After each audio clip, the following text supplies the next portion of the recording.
ఓ మహాప్రభు, భూలోకమునందు ఈ యొక్క వ్రత విధానాన్ని ఆచరించి ఆ పుణ్య ఫలాన్ని పొందినటువంటి వారు ఎవరైనా ఉన్నారా? సెలవేయండి మహాప్రభు అని అడిగితే, భూలోకమునందు జరిగినటువంటి వృత్తాంతాన్ని చెప్తాను, విని శ్రద్ధగా ఆలకించండి అని చెప్పి ఇలా ప్రారంభిస్తాడ. భూలోకమునందు కాశీనగరము అనేటువంటి ఒక పట్టణం ఉందట. ఆ పట్టణంలో ఒక వృద్ధ బ్రాహ్మణుడు ఉన్నాడట. ఆ వృద్ధ బ్రాహ్మణుడికి అధికమైనటువంటి దారిద్ర్యం, కడు పీదవాడు అని చెప్పి చెప్తాడు అన్నమాట. ఆ పీదవాడికి భిక్షాటనకి వెళితే ఎక్కడ భిక్షాటన అనేటువంటిది దొరకపోయేసరికి ఒక దగ్గరకు అలసిపోయి ఒక చెట్టు కింద కూర్చుంటాట. అయితే ఇది ఎంతయో చూస్తున్నటువంటి శ్రీ మహావిష్ణువు అక్కడికి ఆ బ్రాహ్మణుడి దగ్గరికి ఒక ముసలి బ్రాహ్మణుడి రూపంలో, ఒక బ్రాహ్మణోత్తమ రూపంలో దగ్గరికి వచ్చాట. వచ్చి, ఓ బ్రాహ్మణోత్తమ, నీకు కలిగిన కష్టం ఏమిటో నాకు సెలవు, ఆ కష్టాన్ని తీరిపోయేటువంటి మార్గాన్ని నేను నీకు చెప్తాను అని చెప్పి చెప్తాట. ఆయా బ్రాహ్మణ రూపంలో వచ్చినటువంటి ఆ యొక్క శ్రీ మహావిష్ణువు అడగడంతో ఆ బ్రాహ్మణుడు, ఆ కరువు బీదవాడైనటువంటి బ్రాహ్మణుడు ఇలా చెప్తాట. ఓ మహాప్రభు, మీకు తెలియనిది కాదు, నేను అధికమైనటువంటి సంతానంతో కలిగినటువంటి వాడిని. ఆ సంతానాన్ని పోషించలేక రోజు భిక్షాటన చేస్తూ నా కడుపు నింపుకుంటాను, వారి కడుపు నింపుతాను అని చెప్తాట. అలాగే ఈ రోజున ఎటువంటి భిక్షము దొరకలేదు కాబట్టి నేను నీరసించి ఇక్కడ కూర్చున్నాను అని చెప్తాట. ఓ మహాప్రభు, బ్రాహ్మణోత్తమ, శ్రీ రమాసైత వీర వెంకట సత్యనారాయణ స్వామి వారి యొక్క వ్రత విధానం అనేటువంటి ఒకటి ఉన్నది.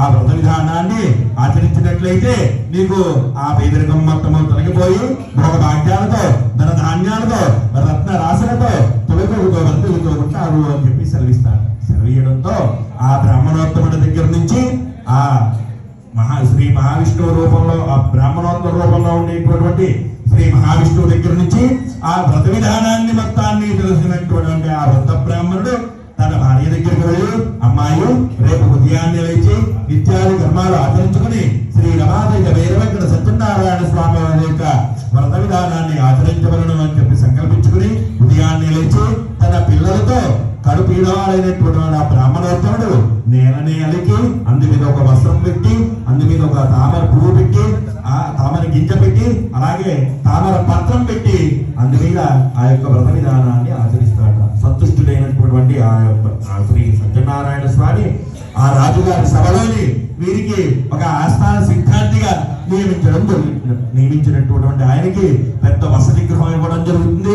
అలాగే ధనధాన్యాలు కూడా ఇవ్వడం జరుగుతుంది. జరిగినప్పుడు ఆ యొక్క బ్రాహ్మణోత్తముడు ఆ సత్యనారాయణ స్వామిని మరిచిపోకుండా ఆ భోగభాగ్యాలను ఇచ్చినటువంటి అనుగ్రహించినటువంటి స్వామిని ప్రతి మాసమునందు, ప్రతి పక్షమునందు, ప్రతి దివసమునందు వీలున్నప్పుడల్లా శ్రీ రమాసైత వీర వెంకట సత్యనారాయణ స్వామి వారి యొక్క వ్రత విధానాన్ని ఆచరిస్తూ ఉంటాడు. అయితే ఈ రాజుగారు ఇచ్చినటువంటి భవనం ముందుగా ఒక కట్టెలమ్ముకునేవాడు వెళ్ళిపోతూ ఉంటాడు. ఆ కట్టెలమ్ముకునేవాడు వెళ్ళిపోతూ ఉంటే వారికి ఈ బ్రాహ్మణోత్తరం ఇంటి దగ్గరికి వచ్చేసరికి దాహం వేస్తుందట. దాహం వేసేసరికి ఆ కట్టెలమ్మని ఆ బ్రాహ్మణుడు ఇంటి దగ్గర పెట్టి లోపలికి వెళ్ళి, పంతులమ్మ గారు కొంచెం మంచినీళ్ళు ఉంటే ఇవ్వండి మహా తల్లి అని అడిగేసరికి ఆ బ్రాహ్మణోత్తముడు యొక్క భార్య ఇలా చెప్తుందట, నేను ఇప్పుడు పూజ చేసుకుంటున్నాను, పూజ అయిన తర్వాత నీకు తీర్థం ఇస్తాను, ప్రసాదం ఇస్తాను, అలాగే మంచినీరు కూడా ఇస్తాను, కాసేపు కూర్చో అని చెప్పేసరికి ఆ యొక్క గడ్డలమ్ముకునేవాడు ఆ యొక్క పూజ అయిపోయిన తర్వాత ఆవిడ ద్వారా ఆ తీర్థాన్ని, ప్రసాదాన్ని స్వీకరించి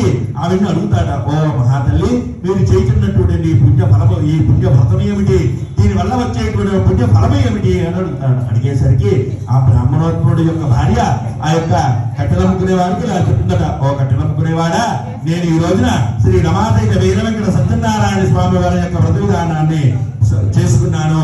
ఈ వ్రత విధానం ద్వారా అనేకమైనటువంటి ఫలితాలు వస్తాయి అని చెప్పి ఆ వారికి జరిగినటువంటి వృత్తాంతాన్ని మొత్తాన్ని చెప్పేసరికి ఆ యొక్క కట్టెలమ్ముకునేవాడు కొన్ని అడుగులు వేసి కట్టెలమోపు నెత్తిన పెట్టుకుని ఇలా సంకల్పించుకున్నాడ. ఈ కట్టెలమోపు ఎంతకైతే అమ్ముడుపోతుందో వచ్చిన ధనాన్ని మొత్తాన్ని శ్రీ రమాదేవి వీర వెంకట సత్యనారాయణ స్వామి వారి యొక్క వ్రత విధానం కోసం ఖర్చు చేస్తాను అని చెప్పి సంకల్పించుకున్నాడు. సంకల్పించుకున్నదే తొడుగా ప్రతిరోజు ఎంతో దూరం నడిస్తే గాని అమ్ముడుపోనే ఆ యొక్క కట్టెలమోపు 2 అడుగులు వేసేసరికి నేను కొంటాను అని చెప్పి పోటీ పడతారు. అలాగే ఎంతో ధనం రానిటువంటి ఆ కట్టెలమోపుకి రెట్టింపు ధనాన్ని ఇచ్చి కొనుక్కుంటారు. అయితే ఇది అందరూ శ్రీ రమాసీత వీర వెంకట సత్యనారాయణ స్వామి వారి యొక్క వ్రత విధానమే కాబట్టి, ఆ మహిమ కాబట్టి, ఆయన సంకల్పించుకున్నాడు కాబట్టి మనము వెంటనే వెళ్ళి వ్రత విధానం చేయగలను అని చెప్పి తన భార్య దగ్గరికి వెళ్ళి వ్రత విధానాన్ని ఆచరించి భోగ భాగ్యాలతో, ధన ధాన్యాలతో, రత్న రాశులతో తొలగడు వర్తలుగా ఉన్నారా. ఇదే శ్రీ స్కాందపురాణే సూతోగమ్మానే ద్వితీయోధ్యాయ సమాప్త, తృతీయోధ్యాయ ప్రారంభ. జై బోలో రమాసీత వీర వెంకట సత్యనారాయణ స్వామి భగవాన్.